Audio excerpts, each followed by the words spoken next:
আসসালামু আলাইকুম। আশা করি সবাই ভালো আছেন। আমার চ্যানেলে সবাইকে স্বাগতম। বাংলাদেশে রাজনীতিতে বিভিন্ন ধরনের চমক আছে, হত্যাকাণ্ড আছে, ব্যথা আছে, আনন্দ আছে। বাংলাদেশের রাজনীতিতে মহানায়ক ছিলেন বঙ্গবন্ধু শেখ মুজিবুর রহমান। সেই মহানায়ককে হত্যা করেন আর্মির কিছু কর্মকর্তা এবং 15ই আগস্ট নিহত হন শেখ মুজিবুর রহমান। এখন শেখ মুজিব হত্যাকাণ্ডের বিচার করার জন্য যাতে না হয়, জিয়াউর রহমান সরকার সেই পথ রোধ করে দিয়েছিল, সংবিধান পরিবর্তন করে। কিন্তু পরবর্তীতে আওয়ামী লীগ ক্ষমতায় আসে, সেটা উড্ড করে ফেলে এবং এই যে 15 বছর ক্ষমতায় ছিল, তখন শেখ মুজিবের মেয়ে শেখ হাসিনা তাদের অনেককে ফাঁসির কাস্টে ঝোলান এবং এই ফাঁসির কাস্টে যাদেরকে ঝুলানো হয় তাদের একজন হচ্ছেন মেজর বজলুল হুদা। বাংলাদেশের একজন ইউটিউবার আছেন, তার নাম হচ্ছে ইলিয়াস হোসেন। তিনি বিদেশে থাকেন এবং একসময় বাংলাদেশে সাংবাদিক ছিলেন। তাকে ধরা হয় বিএনপি ঘরানার লোক, আওয়ামী লীগ বিরোধী, এবং তিনি সম্প্রতি একটি ভিডিও ছেড়েছেন এবং এই ভিডিওতে তিনি বলেছেন যে বজলুল হুদাকে ফাঁসি দেওয়া হয়নি, তাকে জবাই করা হয়েছে। এবং তিনি এটা প্রমাণ করার জন্য এটাও বলেছেন যে ওই জবাই করার দৃশ্য দেখার জন্য সেখানে কে কে উপস্থিত ছিলেন এবং জেলের বাতি অফ করে দেওয়া হয়েছিল। এবং তিনি অলোককে এটাই বোঝাতে চেয়েছেন সেখানে হয়তো শেখ হাসিনা উপস্থিত ছিলেন এবং তাকে ফাঁসি না দিয়ে জবাই করা হয়েছে। এবং এটা তিনি প্রমাণ করার জন্য ওই বজলুল হুদা পরিবারের কারো কারো সাক্ষাৎকার নিয়েছেন এবং তারা বলেছেন যে যেদিন তার লাশ আনা হয় তখন পুলিশ তাদেরকে তাড়া দিচ্ছ যে দ্রুত আধা ঘন্টার মধ্যে দাফন কাফন সম্পন্ন করার জন্য। কিন্তু এত লোকের স্রোত ছিল, মানুষ প্রতিবাদ করছিল এবং তারা চাচ্ছিল প্রথম যে গোসল ছাড়াই তাকে দাফন করা যায় কিনা, অর্থাৎ শাক দিয়ে মাছ ঢাকার চেষ্টা করছিল যে তাকে জবাই করা হয়েছে, এটা যাতে মানুষ বুঝতে না পারে। কিন্তু পরবর্তীতে মানুষের চাপের মুখে পুলিশ রাজি হয় এবং তাকে তার গোসল করানো হয়। এবং যারা গোসল করেন তারা বলেন যে তারা তার গলা কাটা দেখেন এবং সেখানে সেলাই ছিল, অর্থাৎ তাকে ফাঁসি না দিয়ে জবাই করা হয়েছে।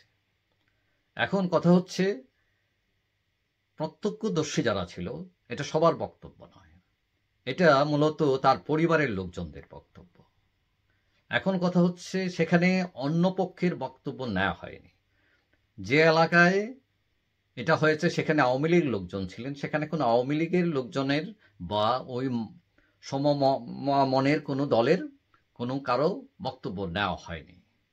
এখন কথা হচ্ছে, ফাঁসি, যারা ফাঁসি দেন, এই ফাঁসিতে ঝুলার পর তার যে মৃতদেহর গলায় বিভিন্ন ধরনের অ্যাকশন হতে পারে। যেমন আমরা জানি যে ইরাকের সাদ্দাম হোসেনের যখন ফাঁসি হয়, তার সৎ ভাই, তারও ফাঁসি হয়। সৎ ভাইকে যখন ফাঁসিতে ঝুলানো হয়, তার বডি মাথা থেকে ছিঁড়ে পড়ে যায়। তার ভার, তার যে ফাঁসির যে প্রক্রিয়া, এই প্রক্রিয়ায় এটা ঘটতে পারে। তো এখন তার গলা ছিঁড়ে পড়ে যায়। এখন বজলুল হুদাকে যেখানে ফাঁসি দেওয়া হয়, সেখানে গলা না ছিঁড়ে গলা এখানে কিছুটা ক্ষত হতে পারে ফাঁসির দড়ির কারণে, কিছু চামড়া ছিঁড়ে যেতে পারে এবং সেটা সেলাই করা হতে পারে এবং এটাও পসিবল। সেটার কথা কিন্তু এই ভিডিওতে বলা হয়নি। অনেকেই মনে করেন যে ভিউ পাওয়ার জন্য এইসব একটা ইস্যু দাঁড় করানো হয়েছে, যাতে জবাইয়ের কথা শুনে সবাই হুমড়ি খেয়ে পড়ে।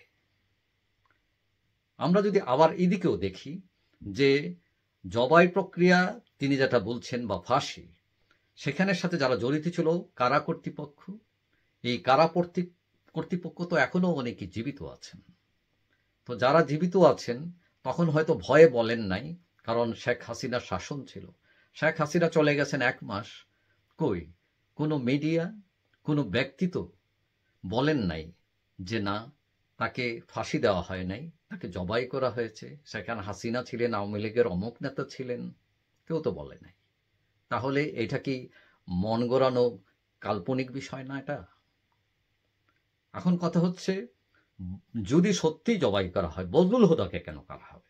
বজলুল হুদা দ্বিতীয় সারির নেতা সেনাবাহিনীর। তার চেয়ে বড় দাগি যারা ছিলেন, কর্নেল রশিদ, ফারুক, তাদেরকে আগে জবাই করার কথা, কিন্তু তাদেরকে জবাই করলেন না, কিন্তু বজলুল হুদাকে করে দিলেন। এটা কতটুকু যৌক্তিক? যাই হোক, কথা হলো, সাংবাদিকতা করলে বস্তুনিষ্ঠ হওয়া দরকার। শুধু এক পক্ষের বক্তব্য না শুনে বিভিন্ন পক্ষের যুক্তি তর্ক উপস্থাপন করাটা হচ্ছে বিধান। তিনি যেটা দেখিয়েছেন সেটা অভিযোগ হতে পারে, কিন্তু সত্য বলে চালিয়ে দেওয়াটা সেটাও আরেকটা অন্যায়। যাই হোক, এরকম যদি কিছু হয়, বর্তমান যে সরকার আছে সেটা তো আওয়ামী বিরোধী সরকার বলা যায়, তাহলে তারা এটা ইনভেস্টিগেশন করতেই পারেন, এবং এটা, এই যে অভিযোগ, এটা সত্যতা আছে কিনা, এটা ভুয়া কিনা, কাল্পনিক কিনা, না আসলেই সত্য, এবং যদি সত্য হয়ে থাকে তার বিরুদ্ধে ব্যবস্থা নেবেন কারা কারা এটার সাথে জড়িত। যাই হোক, সত্য উদ্ঘাটিত হোক এবং মিথ্যার মধ্য দিয়ে কেউ যাতে বাণিজ্য করতে না পারে। যাই হোক, সবাই ভালো থাকবেন। আশা করি দেখা হবে অন্য কোনো ভিডিওতে ইনশাআল্লাহ। আল্লাহ হাফেজ।